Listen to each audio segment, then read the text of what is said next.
Question रहेगा कि दो मान लें एक बाल के लिए एक रॉड रखा हुआ है, ये क्या है, एक रिजिड रॉड है, ठीक है। उसमें ये रॉड क्या कर रहा है, स्लिप कर रहा है, क्यों, यहाँ पे फ्रिक्शन अभी नहीं है, पूरा सरफेस कैसा है, फ्रिक्शनलेस सरफेस है, कैसा सरफेस है, फ्रिक्शनलेस, मतलब सरफेस पे कोई फ्रिक्शन अभी नहीं है। तो मैं बोलूंगा find the relation between V1 and V2, find the relation between V1 and V2, rod का मास L, रॉड का लेंथ L, मास M। तो कैसे फाइंड करते हैं, इसमें टर्म आता है इंस्टेंटेनियस सेंटर, इसमें टर्म आता है इंस्टेंटेनियस सेंटर,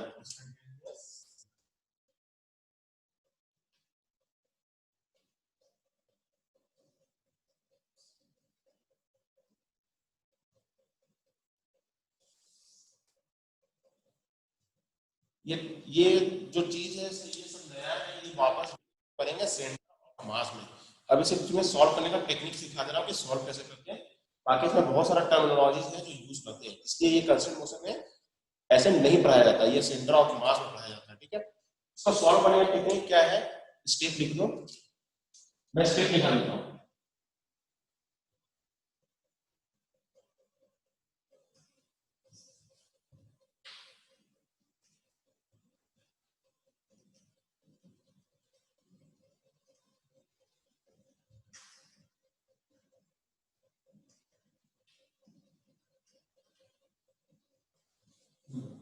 पहला स्टेप क्या है, draw perpendicular from the point where velocity is here, velocity कहां है, यहाँ पे है और यहाँ पे, इस दोनों पॉइंट से परपेंडिकुलर ड्रॉ करो। परपेंडिकुलर क्या होना चाहिए, किसके परपेंडिकुलर, तो वेलोसिटी के परपेंडिकुलर, परपेंडिकुलर टू वेलोसिटी,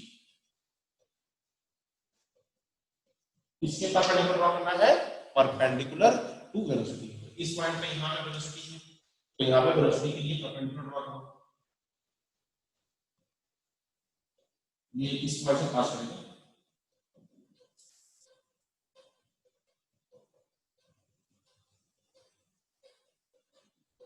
ये इसके लिए परपेंडिकुलर ड्रॉ कर दिया। दूसरा पॉइंट कहाँ है वेलोसिटी का, इस पॉइंट पे, दूसरा पॉइंट कहाँ है, इस पॉइंट पे, यहाँ से परपेंडिकुलर टू वेलोसिटी ड्रॉ करो। जहां पे दोनों पॉइंट कट करता है, जहां पे दोनों पॉइंट कट करता है उसी को हम लोग इंस्टेंटेनियस, जहां पे दोनों पॉइंट कट करता है उसी को हम लोग इंस्टेंटेनियस सेंटर बोलते हैं। दूसरा पॉइंट को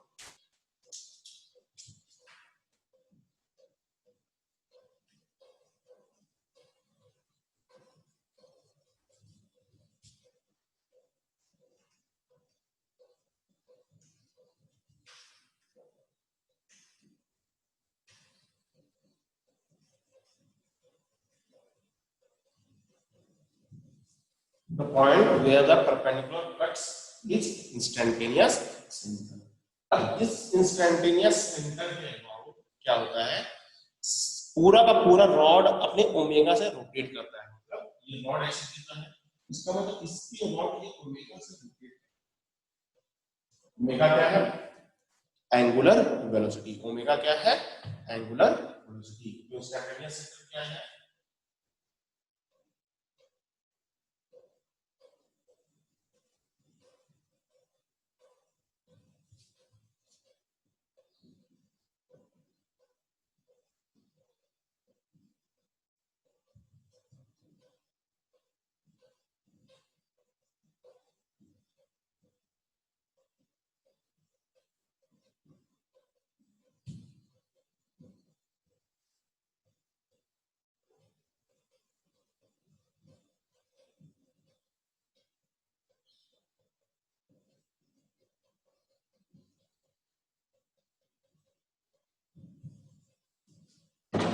ये सेंटर क्या है, the point where the whole body rotates with some angular velocity. तो v इज इक्वल टू होता है ओमेगा r, ओमेगा को क्या लिखते हैं, omega is equal to v by r, omega is equal to v by r। तो इस point पे और ओमेगा है, यहां पे ध्यान दो कैसे सॉल्व करते हैं, ये ओमेगा है, omega is equal to omega is equal to v1 by, ये डिस्टेंस मान लो r1, डिस्टेंस r1, और फिर इससे ओमेगा इस पॉइंट के लिए लिखेंगे, क्या लिखेंगे, v2 बाई r। तो सर ओमेगा दोनों के लिए सेम है, तो v1 r1 is equal to क्या हो जाएगा, v2 r2। v1 r1 is equal to v2।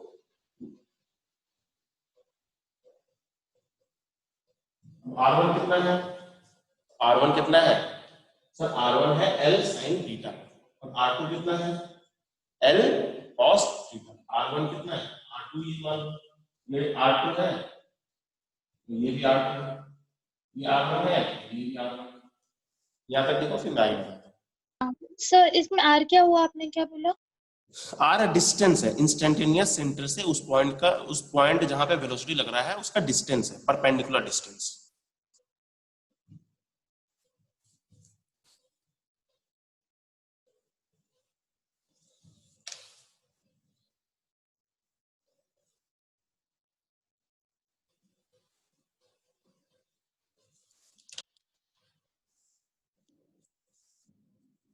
हाँ सर, हो गया। इसलिए सब लोग 1 मिनट सर। हाँ हाँ हाँ हाँ, आराम से लिखो, कोई बात नहीं।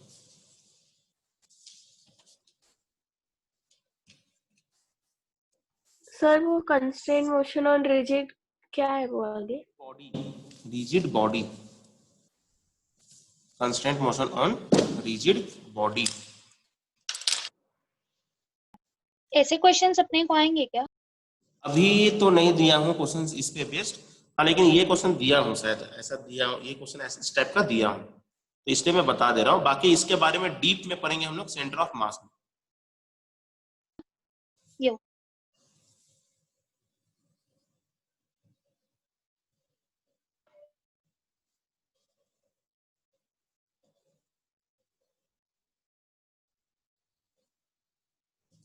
ठीक है, लिख दिए। हाँ sir.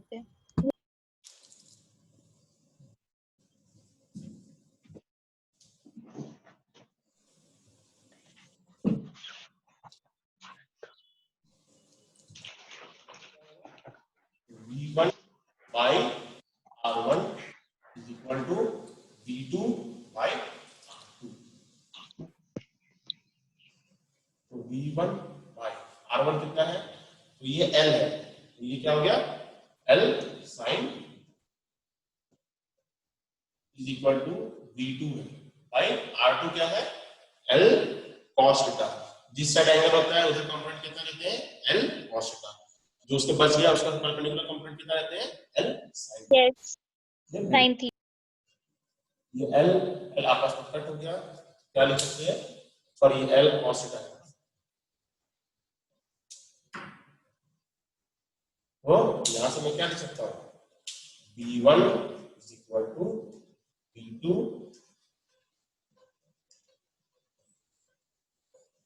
tan, v1 is equal to v2 tan theta. ठीक है, थीटा। ये तो वही वाला हो गया ना जो हमने कल पढ़ा था वेज कंस्टेंट में। ये नहीं, वो भलो आंसर सेम आया, लेकिन ये आंसर देख के हम कौन बोल देंगे ये बेस कांस्टेंट है, आंसर सेम आ गया, ऐसा जरूरी नहीं है कि हमेशा आंसर। ठीक है, हाँ सर। तो अर्पिता तुम्हारा वो आंसर तुम्हें खुद पता चल जाएगा, क्वेश्चन नंबर 10 का कल यस हाँ tan थीटा आएगा, v equal to u tan theta आएगा। ठीक है, ये कैमरा रब करो इसको। सर। हाँ सर। ये हाँ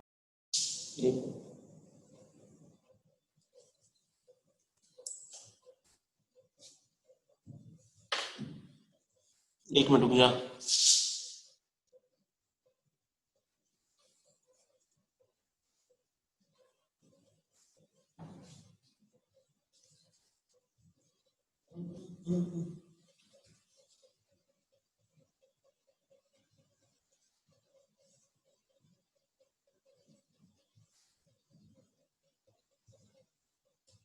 चल नया चैप्टर, कंस्टेंट मोशन एलएलएम का ही पार्ट है, लेकिन वो कंस्टेंट मोशन अलग से हम लोग पढ़ाते हैं। ठीक है, क्योंकि बिना कंस्टेंट मोशन का एलएलएम समझना मुश्किल हो जाता है। अब नेक्स्ट चैप्टर का नाम लिख, न्यूटन्स लॉज ऑफ मोशन।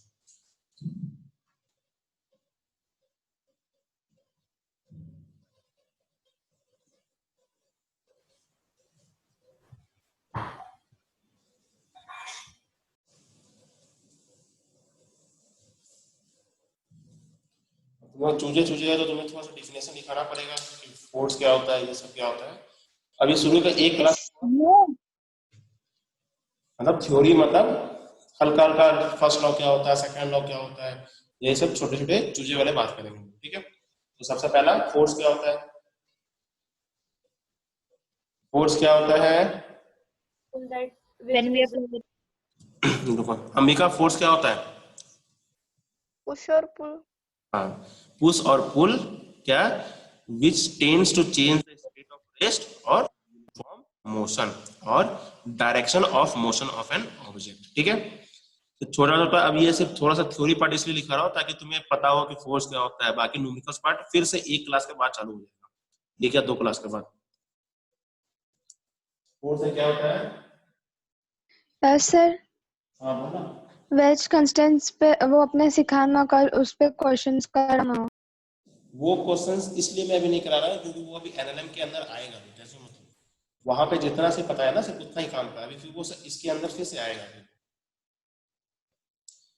ये जितना कंस्टेंट मोशन में तुम्हें सीट दे दिया ना, ये सब बुक से खोजा हुआ है, बाकी कंस्टेंट बुक से कहीं पे ज्यादा क्वेश्चंस नहीं मिलते हैं, वो मुश्किल से खोजा हुआ क्वेश्चंस है। और वेज कंस्टेंट पे सिर्फ वेज हाँ सर। क्वेश्चन आए ऐसा जरूरी नहीं है, वेज कंस्टेंट पे क्वेश्चन लिंक्ड होके एनएलएम में आता है, तो इस पे जब ये चैप्टर जब हम लोग पढ़ेंगे उस टाइम पे बहुत सारे क्वेश्चंस तुम्हें मिलेंगे, ठीक है। चलो हाँ सर।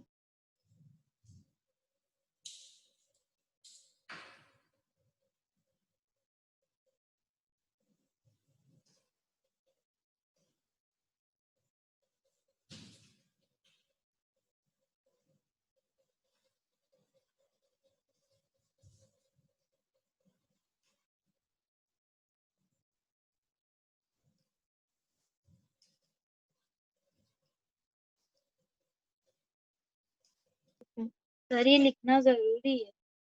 क्या करें, तुम लोग चूजे इसलिए लिखा रहा हूँ, वरना थर्ड के बैच को ये नहीं लिखाता हूँ क्योंकि ऑलरेडी तुम लोग पढ़ी होती है, तुम लोग थोड़ा चूजे इसलिए मैं लिखा रहा हूँ।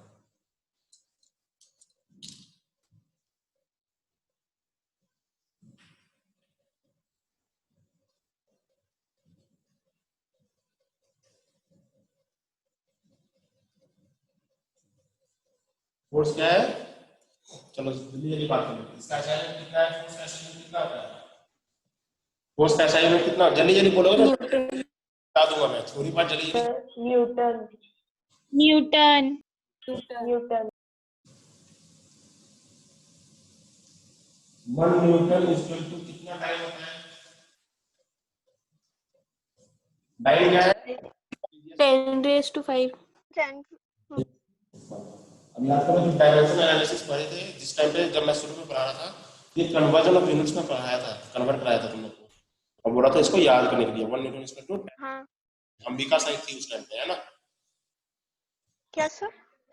ये चीज तुम्हें कन्वर्जन ऑफ यूनिट्स में पढ़ाया था ना। हाँ हाँ सर हाँ।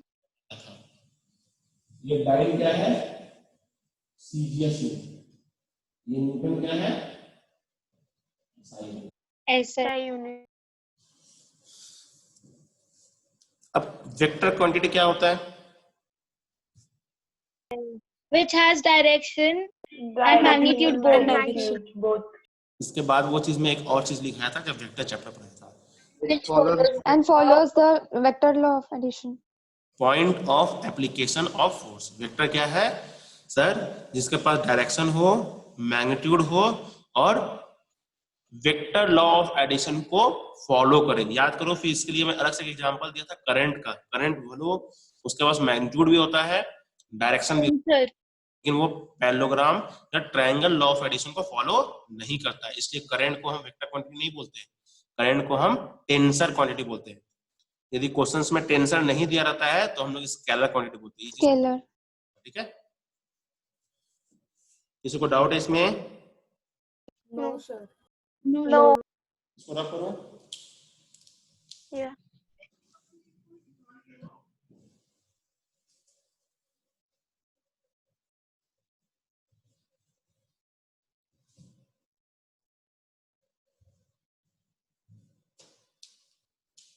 जो हम लोग टोटल टाइप्स ऑफ फोर्स करेंगे,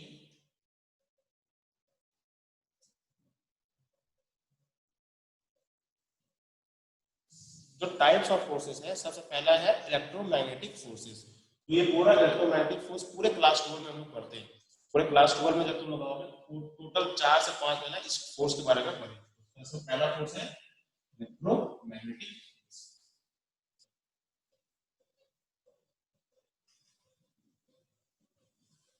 दूसरा जो टाइप है फोर्स है वो है ग्रेविटेशनल फोर्स। जब हम लोग ग्रेविटेशन पढ़ेंगे, एक चैप्टर है क्लास 11 में ग्रेविटेशन, उस टाइम पे हम लोग ग्रेविटेशनल फोर्स के बारे में पढ़ेंगे। सेकंड टाइप क्या है?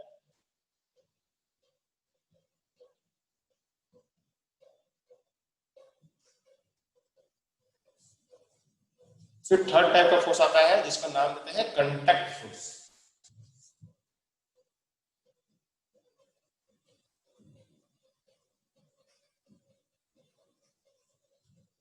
कंटैक्ट फोर्स के बारे में बताता हूँ। और ये कंटैक्ट फोर्स पूरे क्लास 11 में जो फोर्स हम लोग पढ़ेंगे वो ये फोर्स होगा, कंटैक्ट फोर्स। इसमें भी 3 टाइप्स के कंटैक्ट फोर्स आते हैं। सबसे पहला नॉर्मल फोर्स, इसमें भी 3 टाइप्स, इसके बारे में हम लोग पढ़ेंगे। नॉर्मल फोर्स, उसके बाद फ्रिक्शनल फोर्स या फ्रिक्शन,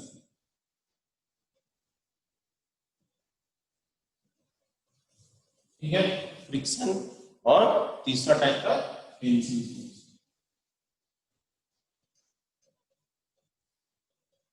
ये पूरा 3 फोर्स हम लोग पूरा एक साथ पढ़ते हैं, कंटैक्ट फोर्स। अभी क्लास 11 में जितना भी चैप्टर होगा उसमें ये सर वो थर्ड क्या लिखा है आपने?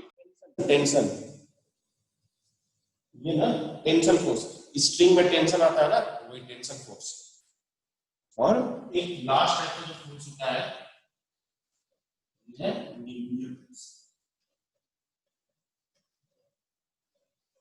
तो फर्स्ट और लास्ट जो है ये क्लास 12 में पढ़ते हैं, ग्रेविटेशनल फोर्स, इलेक्ट्रोमैग्नेटिक फोर्स और न्यूक्लियर फोर्स। ये टोटल कम से कम 5 से 6 महीना ये टॉपिक चलता है। इलेक्ट्रोमैग्नेटिक पूरा 5 महीना टॉपिक चलता है ये फोर्स के बारे में, जिसमें electrostatics 1, electrostatics 2, capacitor, current, electricity, magnetism, EMI, AC, इतना सारे चैप्टर्स इसके अंदर।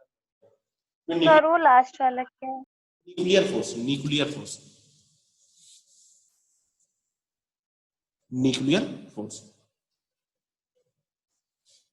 चलो इसके बाद Newton's laws of, next topic लिखो Newton's laws of motion. Newton's first law of motion क्या बोलता है? Newton's first law of motion क्या बोलता है? A body tends to remain in this state of rest or of motion until and unless it is disturbed by an Until an Inertia. external force is applied. Inertia. दिखाने का जरूरत है, ये तुम लोग खुद नहीं सब पता है। ये सब हाँ सर मत लिखवाओ। मैं थोड़ा थोड़ा सा तुम लोग से पूछ लेता हूँ क्या क्या काम है। ये तुम्हें नहीं आता तो फिर मैं बताऊंगा, वरना ये सब थ्योरी पार्ट तुम लोग बुक से पढ़ सकते हो। तो फिर मैं सुनो ना सर, बस एक बार बोल दो और कुछ।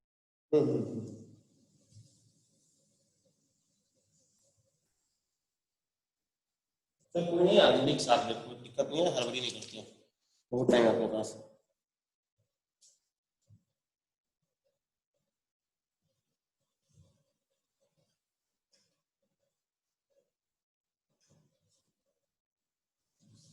न्यूटन्स फर्स्ट लॉ क्या बोलता है? It states that a body continues to be in state of rest or uniform motion along a string line unless it is acted upon by some external force to change the state. Statement लिख लो. It states that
ठीक है,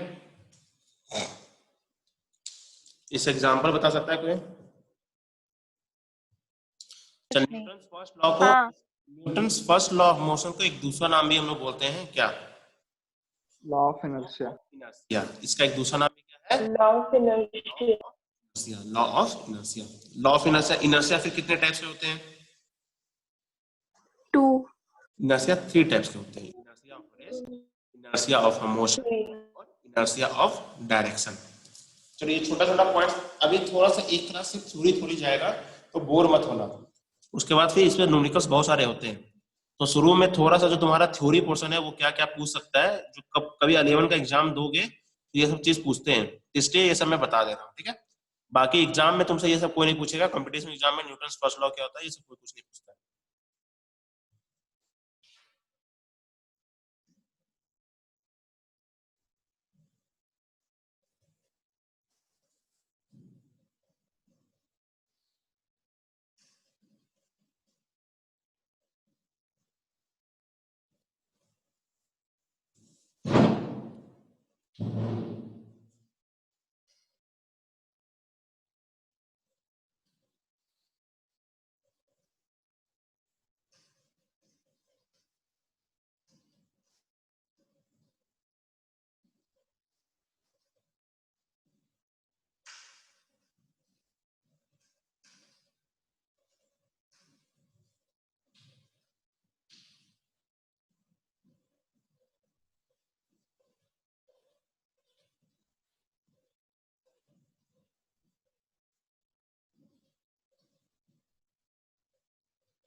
inertia कितने types के हैं? Inertia 3 types के होते हैं। सबसे पहला inertia of rest, inertia of motion और इनर्शिया ऑफ डायरेक्शन। ठीक है, इनर्शिया ऑफ रेस्ट क्या होता है? रेस्ट में मतलब एक बॉडी यदि रेस्ट पे है तो वो खुद के वजह से रेस्ट पे हो गया अपने, अच्छा अभी मेरा मन कर रहा है रेस्ट पे, अभी मेरे को मन करता है चलो हम चलने से लगते हैं, नहीं, यदि वो रेस्ट पे है तो वो रेस्ट पे ही रहेगा अनलेस एंड अनटिल उस पे कोई एक्सटर्नल फोर्स लगे। मतलब it is the inability of a body to change by itself its state of rest. मतलब यदि वो रेस्ट पे है तो वो रेस्ट पे रहेगा अनलेस उस पे कोई फोर्स लगे। इसका सबसे अच्छा एग्जांपल क्या है? इनर्शिया ऑफ रेस्ट का कोई एग्जांपल? बॉक्स को पुश करो। इनर्शिया ऑफ रेस्ट का सबसे अच्छा एग्जांपल है, अचानक से मान लो बस में तुम चढ़े हो, ठीक है, बस अचानक से अभी रुका हुआ है, तुम बस पे खड़े हो, अचानक से बस ने अचानक से झटका से चालू करता है तो तुम किधर गिरते हो, पीछे या आगे? आगे। तो बदमाश नहीं की, अचानक से बस चालू होता है तो पीछे के सर आपने पीछे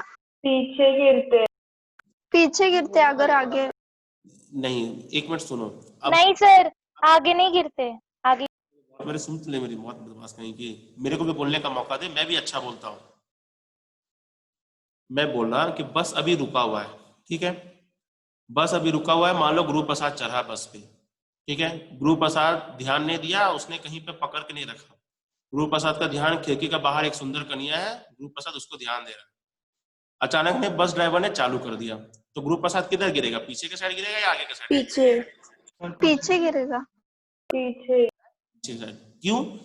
क्योंकि जब गुरु प्रसाद खड़ा था तो उसका जो पैर है वो बस के फ्लोर से अटैच्ड है, वो बस के फ्लोर पे खड़ा है, तो अचानक जब बस ने चालू किया तो गुरु प्रसाद का पैर क्या हुआ, वो अचानक रेस्ट से मोशन पे आने का कोशिश किया, लेकिन गुरु प्रसाद का आधा जो शरीर है ऊपर, कमर से ऊपर, वो तो अभी भी तो रेस्ट पे ही था, तो आधा बॉडी क्या चला जाता है, मोशन में, आधा बॉडी चला जाता है रेस्ट में। तो पैर क्या होता है, अचानक रेस्ट से मोशन में आ जाता है, लेकिन ऊपर वाला बॉडी क्या होता है, रेस्ट पे रहता है, इसलिए बॉडी किधर गिरता है, पीछे के साइड। तुम्हारा पैर आगे के साइड खींचूंगा तो किधर गिरोगे तुम लोग, आगे के साइड गिरोगे या पीछे के साइड गिरोगे?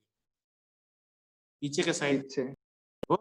फिर बहुत सारा एक साथ 10 बुक एक साथ रखा हुआ है, तुम्हें बीच से कोई बुक रखाना है तो तुम क्या करते हो, धीरे धीरे आहा आहा आराम से खींचते हो, ऐसे खींचते हो या अचानक से झटका से खींचते हो? अचानक से झटका से गिरते हो, वो भी क्या है, वो भी इनर्शिया ऑफ रेस्ट पे।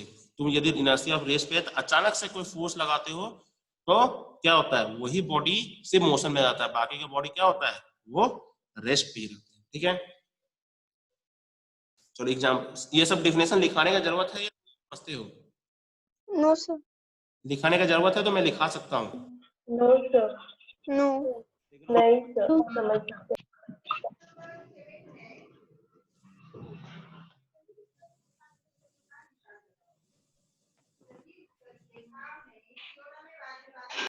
तुम लोग बोलो, चलो ठीक है, मैं ऐसे डिस्कस कर देता हूँ, ठीक है।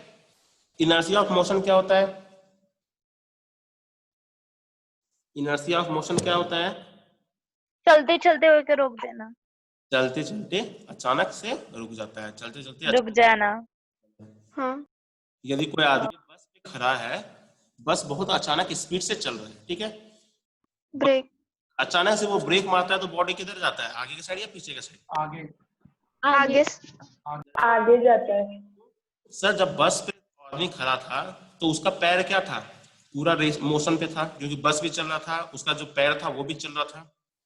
अचानक ब्रेक मारा, बस रुक गया, इसका मतलब बस का सरफेस फ्लोर क्या हो गया, रुक गया। लेकिन उसका पैर का जो मोशन में था वो रेस्ट पे आ गया, लेकिन बाकी का आगे साइड तो अभी भी मोशन में था। सर आपका आवाज नहीं आ रहा है। मेरा आवाज नहीं है? हाँ सर।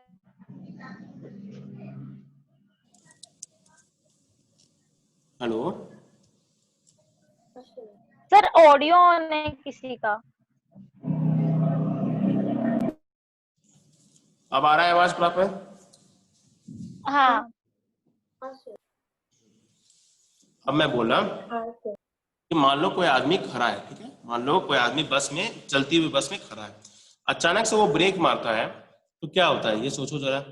अचानक से उसने ब्रेक मारा तो क्या हुआ, उसका बॉडी का जो लोअर पोर्शन है सर वो तो रेस्ट पे आ गया, लेकिन बॉडी का जो अपर पोर्शन है वो तो अभी भी मोशन में था, तो नीचे रेस्ट पे आ गया, ऊपर वाला बॉडी अब मोशन में है, तो बॉडी किधर गिरता है? आगे। आगे। इनर्शिया ऑफ मोशन, तो क्या बोलते हैं, इनर्शिया ऑफ मोशन।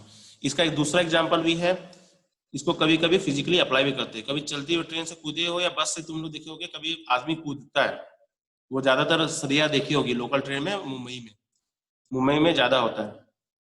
तो अचानक से कोई भी ट्रेन से यदि कूदता है ना, तो अचानक से कूद के सुपरमैन ऐसे खड़ा नहीं हो जाता है, वो क्या करता है, ट्रेन के डायरेक्शन में ही दौड़ता है। इसका रीजन पता है क्यों नहीं दौड़ेगा? क्या सर, एक बार फिर बोल।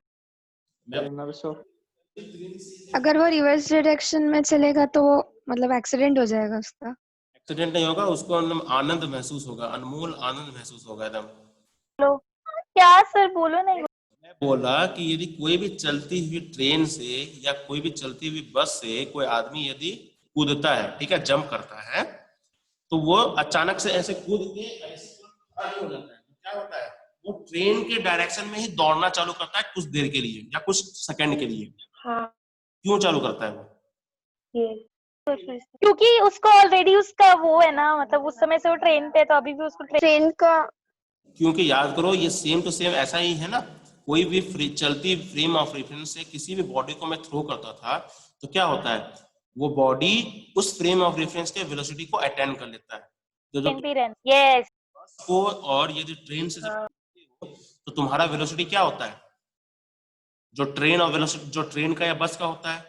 यदि तुम अचानक से कूद के जमीन पर चले गए तो जमीन क्या रुका रहता है, तो तुम अचानक से स्टेट ऑफ मोशन से स्टेट ऑफ रेस्ट पे आ रहे हो, तो क्या होगा, बॉडी आगे के साइड खींचेगा, तो तुम इसलिए आगे के साइड गिर जाते हो। तो इसलिए उसको बचने के लिए क्या करते हैं, कभी भी ट्रेन बस से कूदते हैं तो ट्रेन के डायरेक्शन में ही दौड़ना चालू कर देते हैं। क्यों? क्योंकि मैं धीरे धीरे body of state of motion को स्टेट ऑफ रेस्ट पे लाना चाहता हूँ। अचानक से लाऊंगा तो जिसको बोलते हैं इम्पल्स, उसके कारण यदि तुम अनमोल एहसास फील होगा, फिर तुम्हें हॉस्पिटल जाना पड़ेगा। ठीक है, ये भी किसका एग्जांपल है, इनर्शिया ऑफ मोशन का। ठीक है, चल इनर्शिया ऑफ डायरेक्शन क्या होता है? सर डायरेक्शन बदल गया चलते चलते। जब भी बस हाँ। अगर टर्न लेती है तो हम एग्जांपल भी बस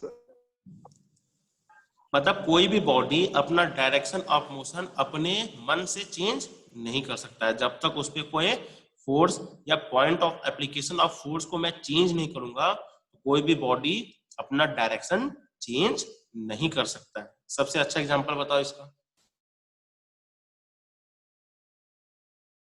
सर जब बस एक कर्व लेती है तो हम जिस डायरेक्शन में बस जब कर्व मोशन लेती है या कभी भी देखना मोड़ पे अचानक से तुम गाड़ी मोड़ते हो तो क्या होता है, तुम साइड की तरफ बेंड करते हो। किधर बेंड करते हो? साइड की तरफ बेंड करते हो। किसके लिए बेंड करते हो? क्योंकि कोई भी कर्व्ड पार्ट में तुम यदि बेंड मार रहे हो अचानक से तो तुम्हारे बॉडी पे सेंट्रीफ्यूगल फोर्स लगना चालू हो जाता है। अभी तक तुम स्ट्रेट चल रहे थे तो कोई भी फोर्स नहीं लग रहा था। जैसे तुमने कर्व्ड पाथ लिया उस टाइम पे कौन सा फोर्स लगने लगता है? Centrifugal force. तो जिस साइड सेंट्रीफ्यूगल फोर्स किधर लगता है? सेंट्रीफ्यूगल फोर्स लगता है आउटवर्ड्स द सेंटर, और सेंट्रीपिटल फोर्स किधर लगता है? Towards the centre. ये चीज सर्कुलर मोशन में पढ़ेंगे, लेकिन इसके बारे में थोड़ा सा इंट्रो काइनेमेटिक्स में मैंने दिया था हल्का सा। सर्कुलर मोशन पूरा का पूरा एक चैप्टर है, वो पढ़ेंगे उस टाइम पे, ठीक है। तो इसलिए कभी भी कर्व पाथ में तुम कार पे बैठे हो, अचानक से तुम टर्न मारोगे तो क्या होता है? तुम्हारे बॉडी साइड की तरफ बेंड होता है। क्यों? क्योंकि तुमने अचानक से बॉडी पे point of application of force को लगा दिया, और वो point of application of force किधर जा रहा है? Outwards the centre. इसलिए तुम्हारा बॉडी साइड वे बेंड करता है। दूसरा एग्जांपल बताओ। दूसरा एग्जांपल बताओ। अभी बरसात का दिन चल रहा है। अभी बरसात का दिन में एक चीज गौर किए होगे, जो मोटरसाइकिल के सबसे पीछे बैठता है ना, या तुम लोग साइकिल चलाते होगे, बरसात में साइकिल चलाओगे ना, तो तुम्हारे पीछे का शर्ट में कादो पड़ जाता है, देखते हो? मड पड़ जाता है। या पीछे जो मोटरसाइकिल के पीछे बैठते हो, हाँ बहुत ज्यादा स्पीड चलाओगे ना तो तुम्हारे पीछे शर्ट के पीछे भी कादो आता है। उसके लिए वो गार्ड लगाया रहता है ना गाड़ी पे। वो गार्ड लगाया जाता है। तो वो भी किसके कारण होता है? वो भी इनर्शिया ऑफ डायरेक्शन के कारण होता है। मतलब कोई भी रोटेटिंग व्हील है ना, वो मड को थ्रो करता है। क्यों? क्योंकि कोई भी रोटेटिंग व्हील के अलोंग टेंजेंशियल एक्सीलरेशन लगता है, और जहां टेंजेंशियल एक्सीलरेशन लगता है वहां पे फोर्स लगता है। जहां पे फोर्स लगता है वो बॉडी कहाँ जाना चाहेगा? जिस साइड एक्सीलरेशन लगता है। ये चीज, ये जब प्रोजेक्टाइल चालू किया था उस टाइम पे भी एक चीज बताया था, बॉडी कहाँ जाना चाहता है? जिस डायरेक्शन में एक्सीलरेशन लगता है, मतलब जिस डायरेक्शन में फोर्स लगता है। ठीक है, ये सब थ्योरी थ्योरी पार्ट हो गया जो तुमसे एग्जाम में कोई पूछने वाला नहीं है, लेकिन सिर्फ पता होना चाहिए कि तुमसे कोई पूछ लिया तो तुम्हें पता होना चाहिए। ये सब चीज लिखा दूं या समझ में आया? समझ में आ गया सर। समझ में आया सर। समझ में आया सर। नेक्स्ट लिखो Newton second law of motion. Newton second law of motion.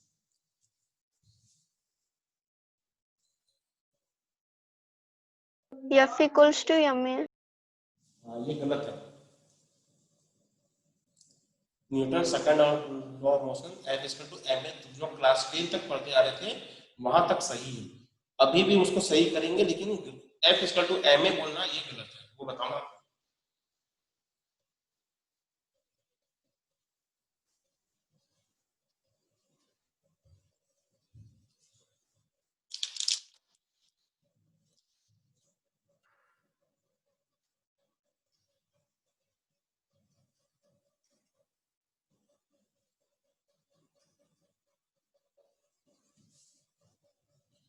Newton second law क्या बोलता है?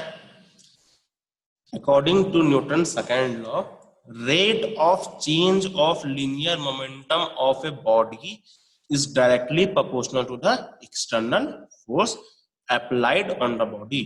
ठीक है, क्या है?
ये न्यूटन सेकंड लॉ का स्टेटमेंट है। स्टेटमेंट इनका कोई पूछने वाला नहीं है एग्जाम में, स्टेटमेंट कोई नहीं पूछने वाला है, लेकिन तुम्हें सिर्फ पता होना चाहिए कि क्या बोलता है। ठीक है,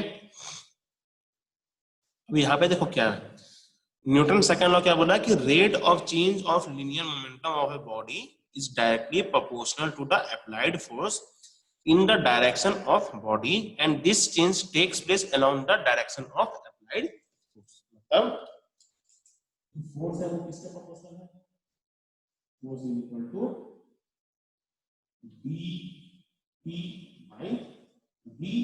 पी क्या है, मोमेंटम।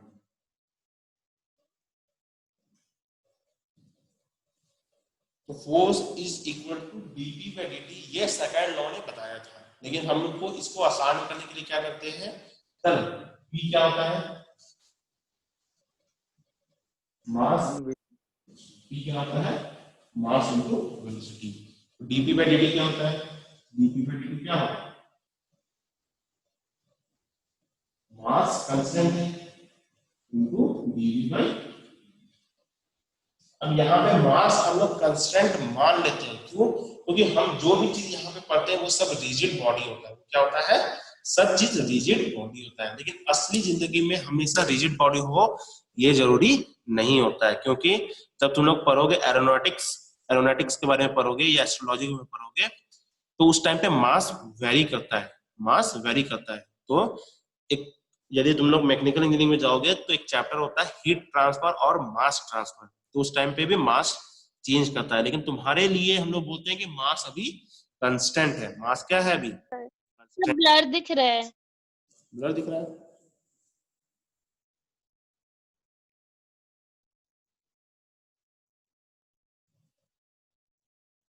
दिख रहा है साहब आप, हाँ बराबर। अब तुम्हारे लिए हम क्या बोलते हैं कि यहाँ पे मास कांस्टेंट है, लेकिन असली में नहीं होता है, लेकिन तुम्हारे केस में मास हम लोग क्या मानेंगे, कांस्टेंट मानेंगे। तुम्हारे केस में हम लोग क्या मानेंगे, मास कांस्टेंट मानेंगे। तो dp बाई dt किसके बारे में जाएगा,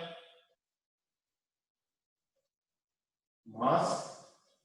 dp बाई dt क्या होता है, acceleration.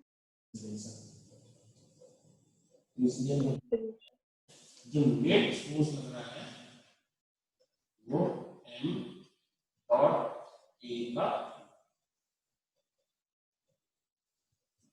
F net equal to m dot a। तो हमेशा m dot x equal to ma, ये न्यूटन सेकंड लॉ नहीं होता है। कोई भी तुमसे पूछेगा न्यूटन सेकंड लॉ क्या है, तो force equal to dp by dt। ठीक है, उसके आगे यदि हमें न्यूमेरिकल्स में अप्लाई करना है तब फोर्स इक्वल टू ma लगाएंगे, लेकिन तुमसे न्यूटन सेकंड लॉ को पूछता है तो F equal to ma, Newton second law नहीं बोलने का, क्या बोलने का, rate of change of momentum with time. ठीक है, हाँ सर रखो इसको। लिखा, yes sir.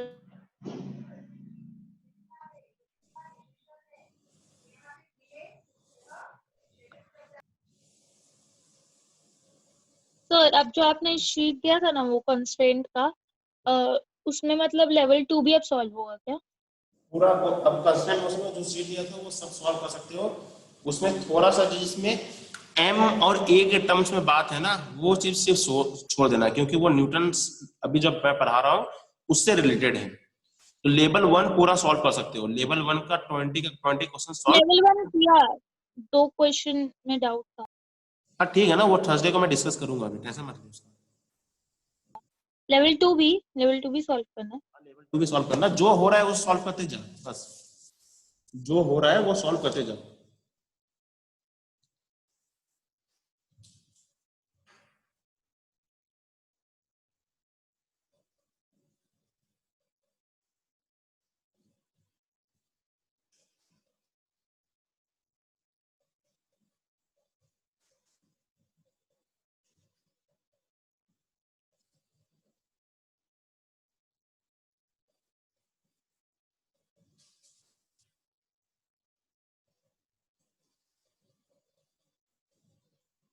Change in momentum को कभी कभी हम लोग बोलते हैं इम्पल्स। मतलब इम्पल्स क्या है, change in momentum for a small interval of time, for a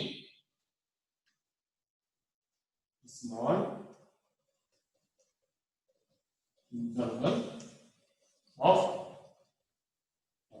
मतलब अचानक से ऐसा नहीं बोलेंगे कि 1 सेकंड तक मोमेंटम चेंज हो रहा है। कितना टाइम में सर, मैं बॉडी को ऐसे करके मारा, मैं बॉडी को किसी ऐसे मार के, मतलब ये बॉडी इस वॉल पे कितने टाइम के लिए अटैच था, 0.1 सेकंड या 0.01 सेकंड, मतलब बहुत छोटे टाइम के लिए यदि मोमेंटम चेंज होगा उसको हम क्या बोलते हैं, इंपल्स।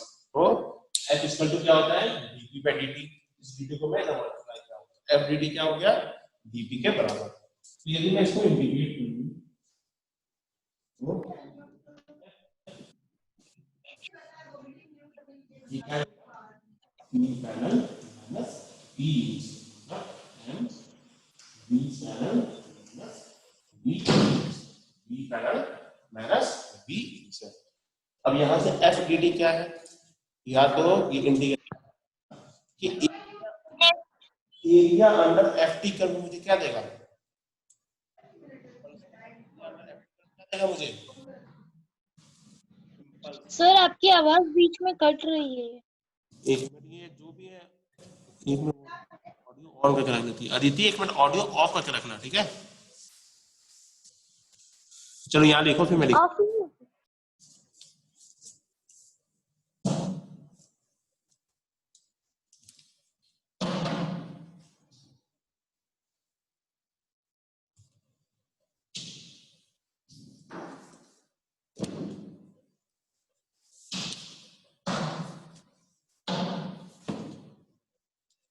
ये सब चीज हो गया, सिर्फ थ्योरी थ्योरी पोर्शन है। अब धीरे धीरे थोड़ा से न्यूमेरिकल्स पार्ट में घुसते हैं, ठीक है। क्या खोज रहा है तू,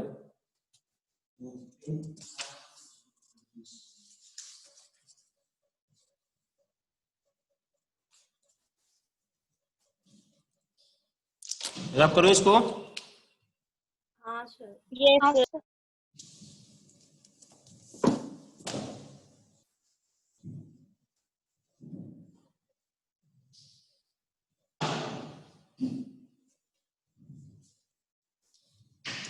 इस पूरे चैप्टर में सबसे पहले तुम्हें एफबीडी ड्रॉ करना पड़ता है। एफबीडी का मतलब होता है free body diagram. Free body diagram draw करने से पहले तुम्हें नॉर्मल फोर्स कैसे ड्रॉ करते हैं वो चीज तुम्हें पता होना चाहिए, ठीक है। तो सबसे पहले देखो नॉर्मल फोर्स,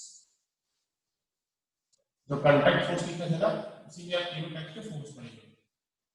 सबसे पहला क्या है, नॉर्मल फोर्स। नॉर्मल फोर्स क्या होता है, नॉर्मल फोर्स पुश पुल।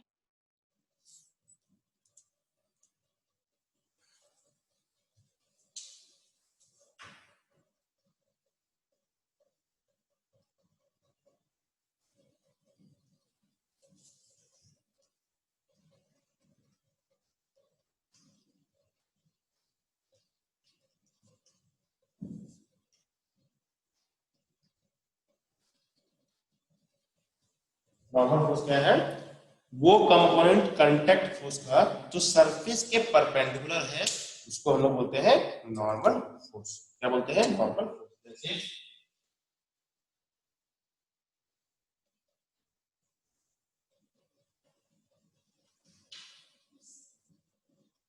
मान लो ये ब्लॉक रखा हुआ है सरफेस पे, ये ब्लॉक रखा हुआ है सरफेस पे, इसमें कौन कौन सा फोर्स लग रहा है, कोई भी ब्लॉक यदि सरफेस पे रखा हुआ है उसमें कौन कौन सा फोर्स लग रहा है, दो फोर्स लग रहा है। कौन सा, एक mg फोर्स जो नीचे का साइड में लग रहा है और दूसरा फोर्स कौन लगा रहा है,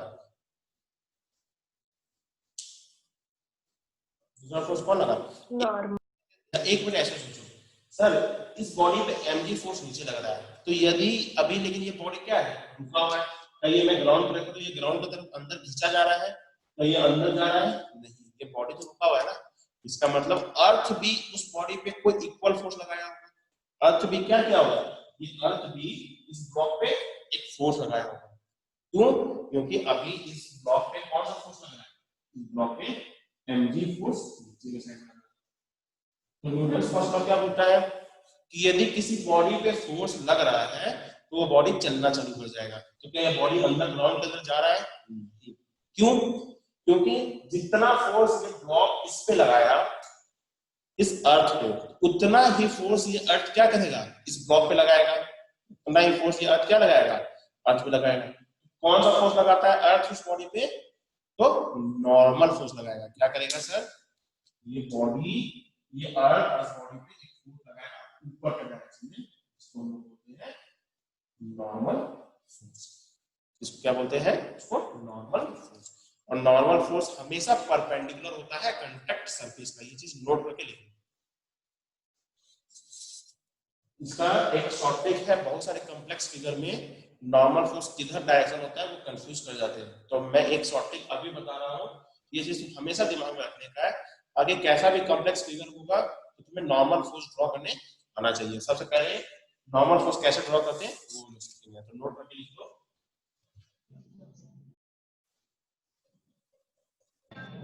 सर ब्लर दिख रहा है। ब्लर दिख रहा है? नहीं सर, बराबर दिख रहा है। हाँ सर बराबर दिख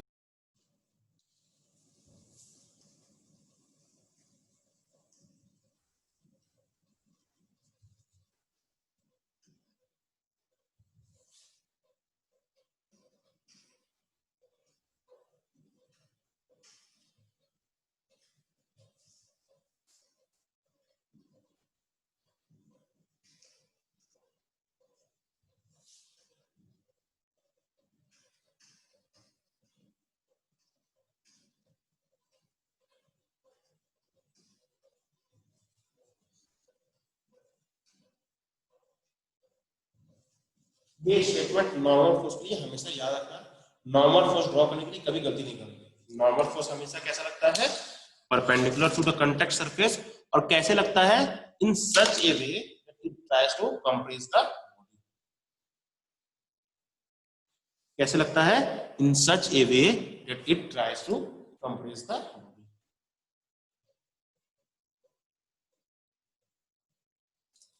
यहाँ पे देखो, ये अर्थ इस पर नॉर्मल फोर्स लगाया तो कैसे लगाएगा, ताकि ये अर्थ इस पर बॉडी को फोर्स लगाया तो नॉर्मल फोर्स उस तरह से लगा रहा है ताकि ये ब्लॉक क्या हो जाए, कंप्रेस हो जाए। तो मतलब ये ऐसे रखा हुआ है, ये फोर्स कैसे लगाएगा, कंप्रेस करने के लिए ऊपर के साइड, इसलिए नॉर्मल फोर्स ऊपर के साइड लगा है। इसलिए नॉर्मल फोर्स कैसा लगा है, ऊपर के साइड। ठीक है, और ये हमेशा ऊपर के साइड लगाएगा ना, ऊपर के साइड नहीं लगेगा। एक मिनट रुकिए, ब्लर क्यों हो जा रहा है यार बार बार।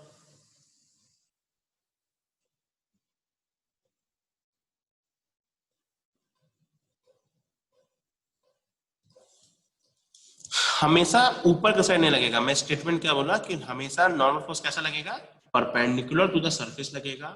और कैसे लगेगा, वो ऐसा लगना चाहेगा ताकि जो जिस पे फोर्स लगा रहा है वो दूसरे बॉडी को कंप्रेस करेगा। अभी मैं एग्जांपल दूंगा तो धीरे धीरे समझ में आएगा, टेंशन मत तो लो। मतलब इसका भी डायरेक्शन होता है ना।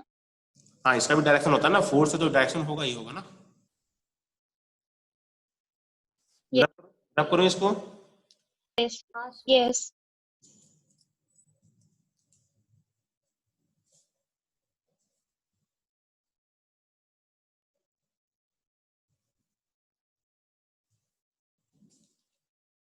जैसे मैं बोला अभी,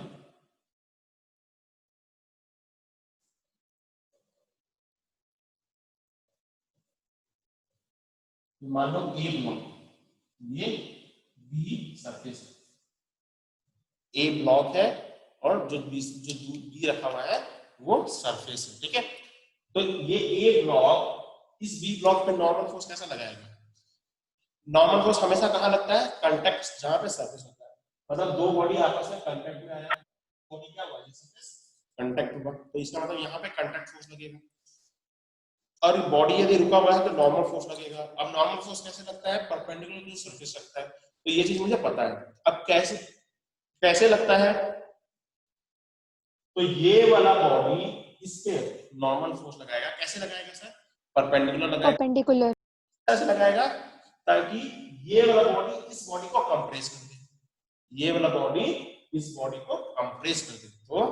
तो नॉर्मल फोर्स जो नीचे वाला बॉडी है, normal force on B due to A किधर होगा, नीचे का साइड। क्यों, ये बॉडी इस बी बॉडी को किधर चाहेगा कंप्रेस करने के लिए, नीचे का साइड चाहेगा कंप्रेस करने के लिए, तो डायरेक्शन किधर लगाएगा फोर्स का, नीचे का साइड। तो ए बॉडी के कारण बी बॉडी पे कितना नॉर्मल फोर्स लगा, नीचे का साइड।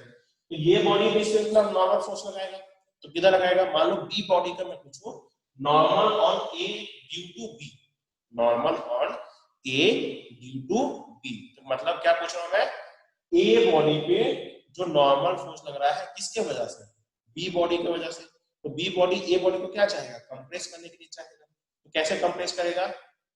यदि बॉडी का फोर्स ऊपर का डायरेक्शन, मतलब ये नॉर्मल कौन सा हो गया? ऊपर due to B, normal on A due to B. तो रेट कैसे करते हैं? Normal on B due to A, normal on A due to B. तरीका मैं कैसे दिमाग में याद रखता हूँ?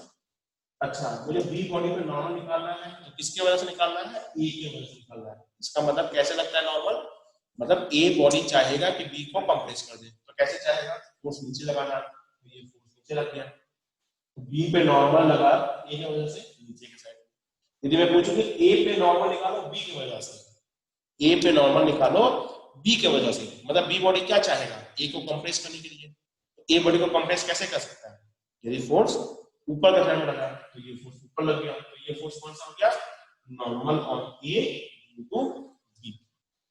किसी को डाउट है इसमें? नो नहीं सर, पर वो काम मार्किंग अलग से करना तुम्हें, ठीक है? एक मैं फिगर दे रहा हूं, तो मैं नॉर्मल फोर्स ड्रॉ करो आपस अपने से। सुनो सुनो सर, वो कैमरा सही करो ना।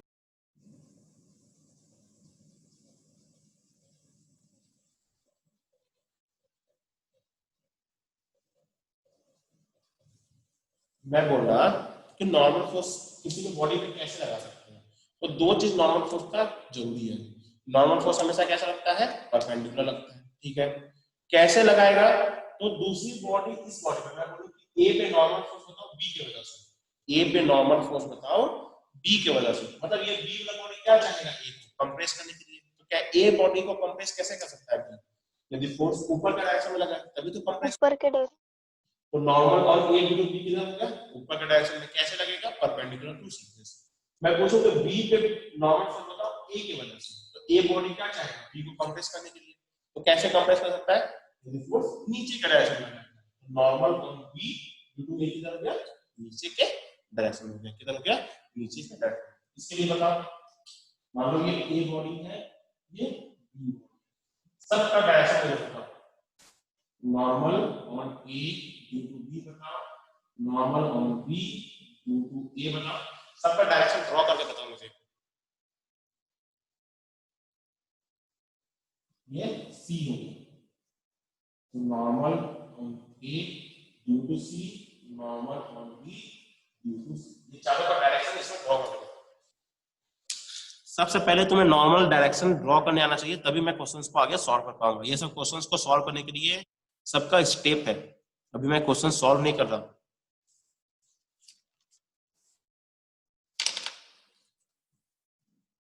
सर वो फर्स्ट वाले का लेफ्ट में होगा ना?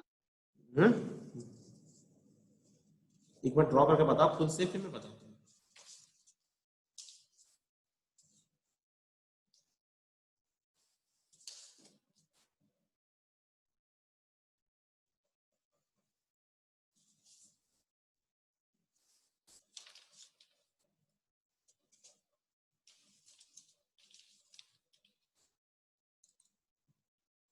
sir. हाँ sir, NAB in left direction, NBA in right हाँ, direction, in right NAC in upward, direction, and NBC also in Downward. right direction, or NA हाँ सर।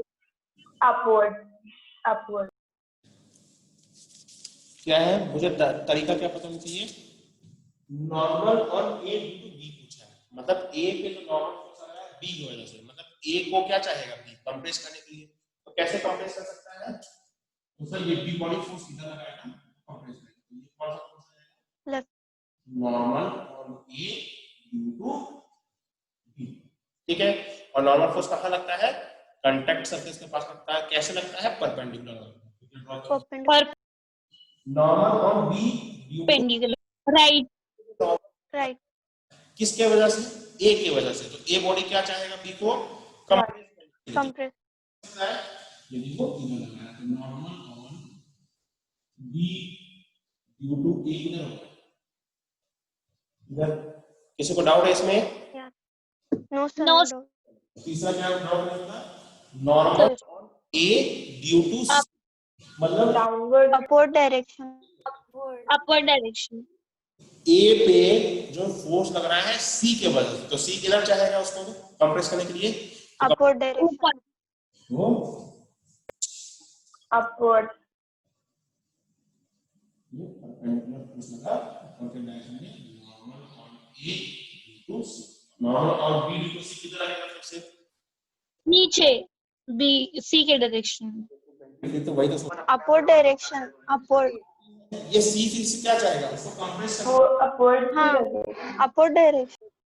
हाँ सर, upward direction. ये सब फोर्स ड्रॉ करने आना चाहिए, तभी क्वेश्चंस जाके सॉल्व होंगे। ये सब क्वेश्चंस सॉल्व करने के छोटे छोटे स्टेप है, तुमसे नॉर्मल ड्रॉ करने सर NCA भी होगा ना? हाँ हाँ, जो चीज पूछेगा वो ड्रॉ करेंगे ना, जो नहीं पूछा वो क्यों ड्रॉ करेंगे? Yes. चलो रब करो इसको। ये हाँ सर. सर एक और ऐसा क्वेश्चन लो ना डायरेक्शन, हाँ से क्या हुआ? एक और ऐसा डायरेक्शन वाला क्वेश्चन लो ना। डायरेक्शन वाला क्वेश्चन, ये क्वेश्चन डायरेक्शन वाला क्वेश्चन, एक मिनट रुक जा, तुम लोग का आदत अब बदमाश कहीं खराब हो गया। कुछ हुआ था क्वेश्चंस दो, क्वेश्चंस को मैं डायरेक्ट नहीं जा सकता हूँ ना, मैं तुम्हें धीरे धीरे स्टेप लेके जाऊंगा। तो ये नॉर्मल फोर्स पहले ड्रॉ करने तो सीखो कि कैसे ड्रॉ करते हैं। हाँ सर, मतलब वैसे ही बोल रही हूँ, नॉर्मल अभी तुम्हें और करने क्वेश्चन के लिए कराऊंगा, और टेंशन मत ले, अभी कुछ और बोलो। करा ही जा, अभी रुक तो जा। आज मैं तुम्हें नॉर्मल ड्रॉ करने ही सिखाऊंगा, टेंशन मत ले।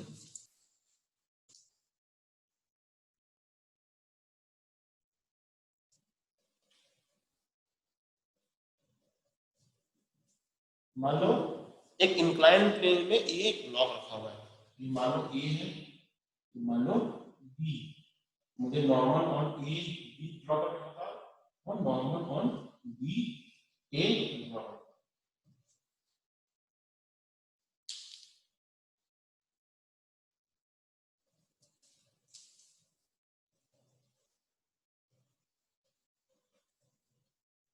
हाँ किया सर.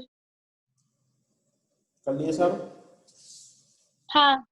हाँ सर, तो normal on A due to B, normal on A due to B मतलब सर ए पे जो फोर्स लग रहा है बी की वजह से, तो बी क्या चाहेगा? ए को कंप्रेस करने के लिए, तो किधर लगेगा? नीचे के ऊपर?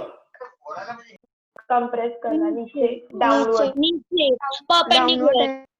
Perpendicular to the inflow. Downward direction, Downward. Yes. या normal on A due to B, और बी ड्यू टू ए किधर लगेगा सर? तो मतलब Upward direction. Perpendicular to the inside surface. Upward, B पे जो फोर्स लग रहा है ए की वजह से, तो ए क्या चाहेगा? कंप्रेस करने के लिए, तो किधर लगेगा? Normal on B due to A. किसी को डाउट है ये सब ड्रॉ करने में? No sir. नहीं सर,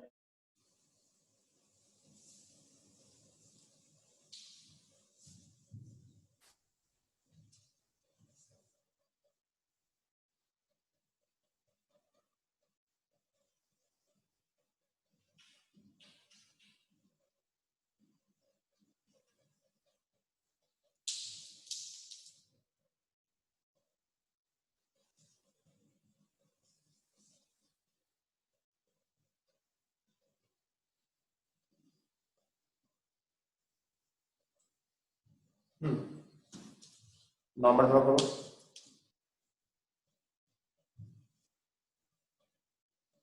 इस बॉडी में नॉर्मल कहाँ पे होगा? मान लो ये बॉडी ऐसे रखा हुआ है, अब नॉर्मल फोर्स ड्रॉ करना है इसको। तो नॉर्मल फोर्स कहाँ पे होता है?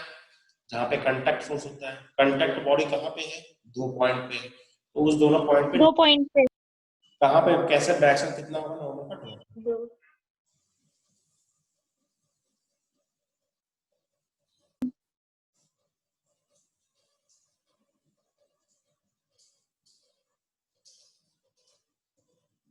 Perpendicular upward direction. से मैं perpendicular left में.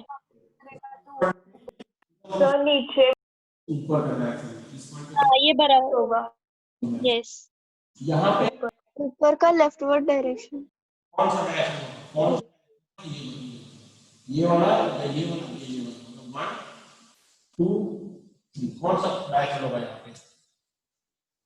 बीच वाला, बीच वाला। हाँ सेकंड वाला। वाला होगा। सेकंड। अभी ये रॉड ऐसे बीच वाला। कौन सा होगा? ये वाला। मतलब सर इस पे नॉर्मल कितना लगेगा? इस डायरेक्शन में ये नॉर्मल ऑन 2, ये नॉर्मल ऑन 2। किसी को डाउट है इसमें? No sir, no sir. Rub करो इसको। यस। श्रेया गोदविंदे है कि चली गई? श्रेया है कि चली गई? हाँ हाँ हो सर।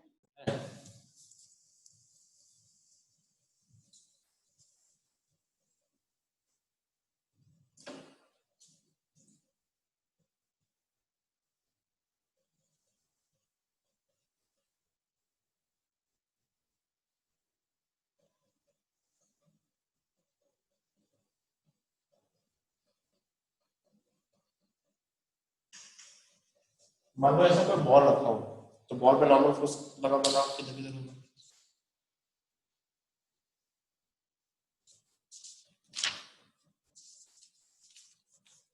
सर एक परपेंडिकुलर रहेगा और एक लेफ्ट में परपेंडिकुलर रहेगा। क्या? नीचे वाले में ऊपर परपेंडिकुलर अपर डायरेक्शन में रहेगा और दूसरे वाले में राइट साइड को रहेगा। क्या होगा? तो यहाँ पे ये क्या है? एक सर्कल है, मतलब कैसा स्फीयर है। तो क्लास 8 या 9 में लोग पढ़े होंगे कि कोई भी नॉर्मल सर्कल में कहां से पास करता है? उसके सेंटर से। तो सेंटर। यहाँ पे जो नॉर्मल लगेगा वो किधर हो गया? इधर। सेंटर। और यहाँ पे नॉर्मल किधर लगेगा? लेफ्ट राइट के डायरेक्शन में। राइट। सही है? नहीं, नहीं। तो फिर उसको सेंटर से ही पास करवाएंगे ना, क्योंकि सर्कल में वैसा कुछ रहता नहीं। तो मैंने बताया ना कि कोई भी सर्कल पे नॉर्मल हमेशा कहां से पास करता है? उसके सेंटर से। कोई भी सर्कल में नॉर्मल कहां से पास करता है? उसके सेंटर से। तो इस पॉइंट पे जो नॉर्मल फोर्स लगेगा वो कितना लगेगा? सर वो सेंटर से पास करेगा। किसी को doubt? No sir. Sir rub करो इसको। यस।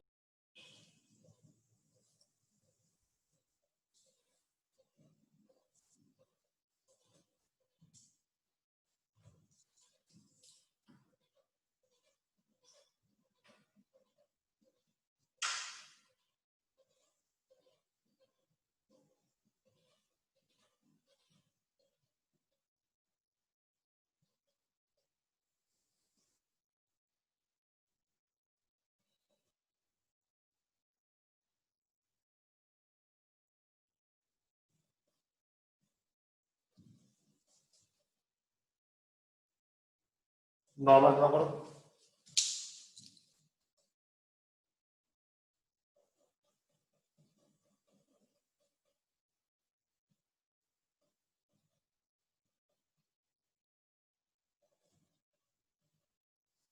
सर ये दोनों भी पॉइंट इंटरसेक्ट करें हम्म? रेडियस।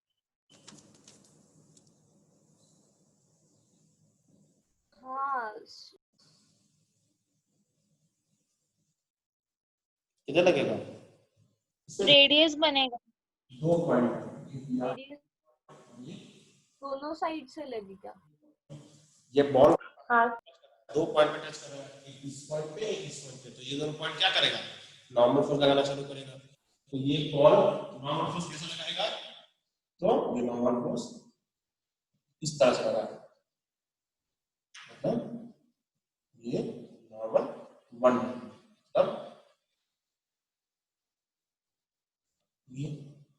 मतलब ये सरफेस पर नॉर्मल कहां से पास करेगा? सेंटर के अबाउट। और ये वाला सेंटर, ये वाला नॉर्मल कहां फोर्स लगाएगा? इधर लगाएगा। और वो किधर पास करेगा? सेंटर से होता हुआ इधर लगाएगा। ये नॉर्मल 2, नॉर्मल ऑन 2। किसी को डाउट है इसमें? नो। No sir. और क्वेश्चंस कराऊं नॉर्मल फोर्स पे ड्रॉ करने के लिए या समझ में आ रहा है धीरे-धीरे? समझ में आया सर। हाँ सर, ऐसा समझ। तो ही अब ठीक है, इतना क्वेश्चन एनफ है या और क्वेश्चन कराऊं? हाँ सर बस।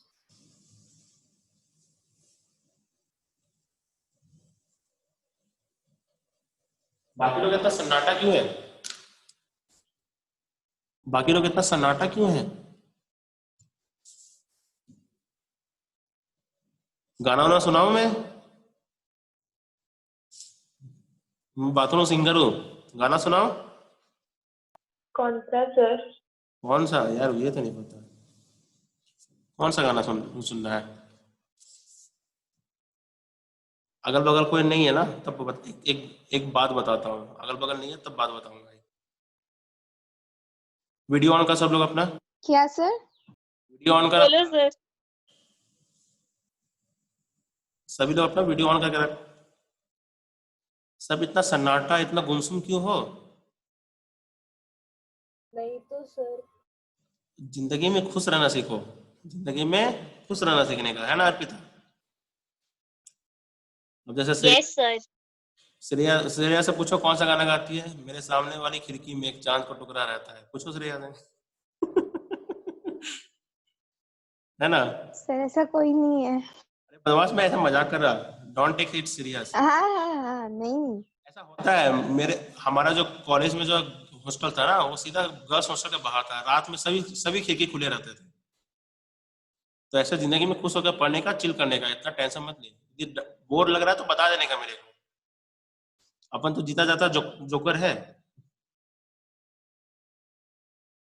चल, माथा सैचुरेट हो गया, दिमाग सैचुरेट हो गया तो मैं छोड़ दूंगा। नो सर, छोड़ दो।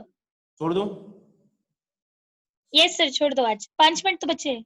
चल ठीक है, चल ठीक है, कल चालू हाँ करूंगा सर। टेंशन फोर्स, उसके बाद स्टार्ट करूंगा लैमिस थ्योरम, ठीक है? कल फिर क्वेश्चंस कराऊंगा। और 1 मिनट में डीपीपी भेज देता हूँ अभी, सब जो मैं डीपीपी का बात किया था ना, तो जो तुम्हारे टेस्ट में जो क्या?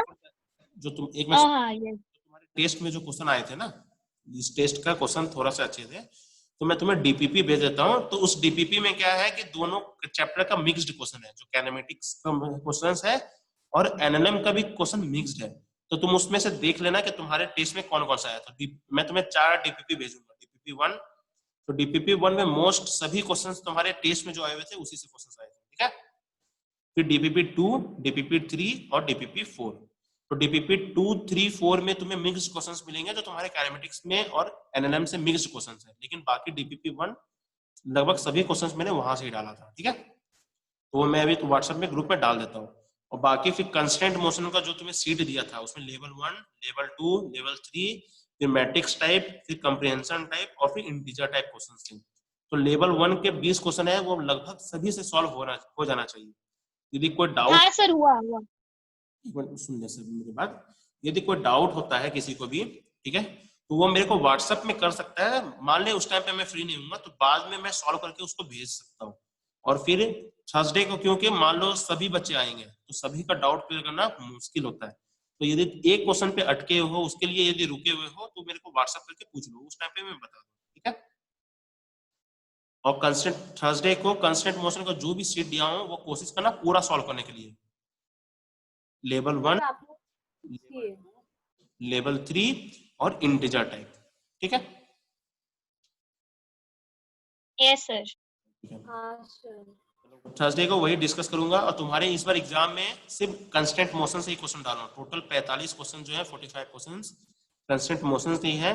शुरू के 30 क्वेश्चन नॉर्मल क्लास टाइप में कराया ना, क्लास में ऑलरेडी तुम्हें बहुत सारा टफ क्वेश्चन करा दिया, सिर्फ तुम्हें कंसेप्ट आना चाहिए।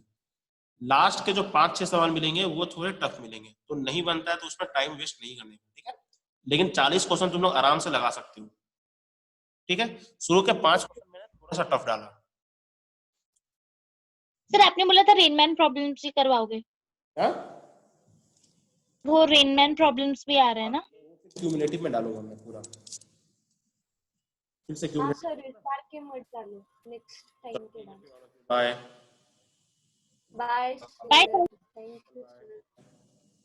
Bye sir, thank you sir. Bye sir, thank